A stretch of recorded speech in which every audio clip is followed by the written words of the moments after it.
বাংলাদেশ এবং পাকিস্তান ছাড়া ক্ষেত্রভেদে এই প্রত্যেকটি দেশ সেই দেশগুলো মাথা পিছু হয় এবং বিভিন্ন সূচকে তারা বাংলাদেশ থেকে পিছনে সেই দেশগুলো কিন্তু আজকে চাকরিতে আবেদনের বয়সীমা 35 থেকে তারা 40-45 করে দিয়েছে এবং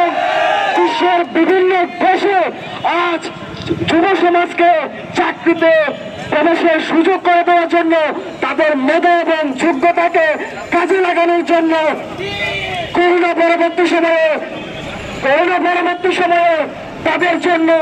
জবে প্রবেশ করার সরকারি চাকরিতে প্রবেশ করার যে দ্বারগুলো রয়েছে সেই দ্বারগুলো উন্মুক্ত করার জন্য তারা তাদের বয়স সীমাকে শিথিল করে দিয়ে 35 থেকে 40 করেছে, 40 থেকে 42 করেছে। এভাবে প্রত্যেকটা দেশ তার যুবমুখী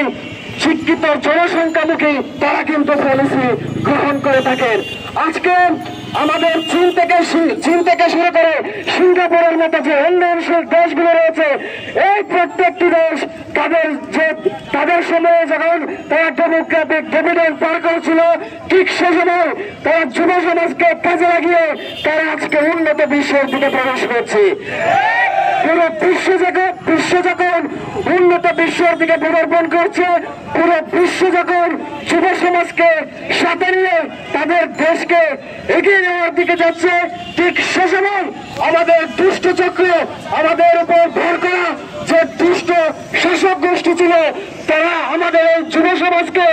রুদ্ধ করে দিয়ে তারা আমাদেরকে এই বাংলাদেশকে পিছনের দিকে নিয়ে যাচ্ছিল।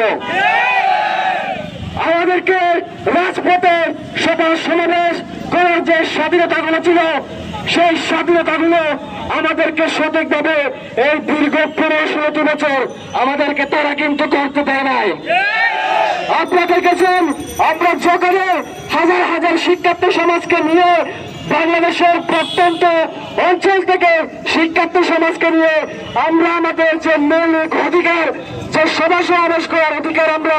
পালন করেছিলাম, ঠিক সে সময় আমাদের উপর পুলিশ দিয়ে হামলা করে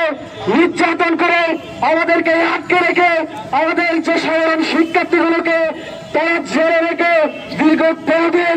জেলে রেখে তারা আমাদের আন্দোলনকে রুদ্ধ করার চেষ্টা করেছে।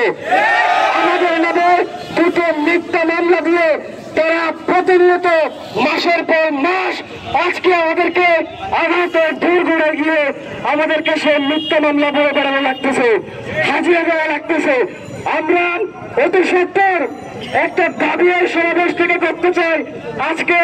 আমরা যে জুলাই মাসে যে গণ অভ্যুত্থান যে বিপ্লব ছাত্র জনতা থেকে শুরু করে আমার 35-82 যুব সমাজ সহ যে বিপ্লবের মাধ্যমে আমরা এই রাষ্ট্রকে ফেসিবাদ মুক্ত করেছি,